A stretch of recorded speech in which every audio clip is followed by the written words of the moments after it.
પાર્ટીના કાર્યકર્તા તરીકે અમે જે અનુભવી રહ્યા છીએ, આજે ભારતીય જનતા પાર્ટીનો શુભેચ્છક અને ભારતીય જનતા પાર્ટીનો કાર્યકર્તા પાર્ટીથી લગાવ કરતાં અલગાવ વધારે અનુભવે છે. સ્વાભાવિક વાત છે કે પાર્ટીની સ્થિતિ સારી ન પણ રહે. જે સ્થિતિ કોંગ્રેસની થઈ એ સ્થિતિ ભારતીય જનતા પાર્ટીની થાય.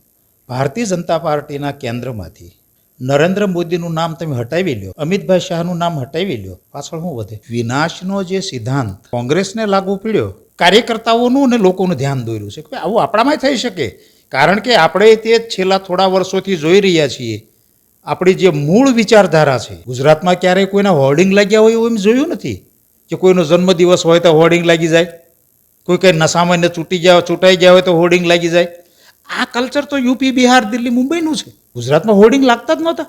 આજે શું સ્થિતિ છે? પ્રજાની વચ્ચે જવાની જરૂર નથી. તમારે કોર્પોરેટર બનવું છે, નગરપાલિકા, તાલુકા પંચાયત, જિલ્લા પંચાયત કે ધારાસભાની ટિકિટ જોઈતી તો એક સમય હતો કે ભારતીય જનતા પાર્ટીમાં જાત ઘસી નાખે કાર્યકર્તા, ત્યારે તાલુકા પંચાયત, જિલ્લા પંચાયત, ધારાસભાની ટિકિટ. આજે એવી જરૂર નથી. વગદાર નેતાઓની પાછળ ફરો. જી સર, જી સર, જી જી જી જી, તમે કહો એ જ સાચું. રાજાના ભાવે રીંગણા, તમારી ટિકિટ પાકી નહોતું.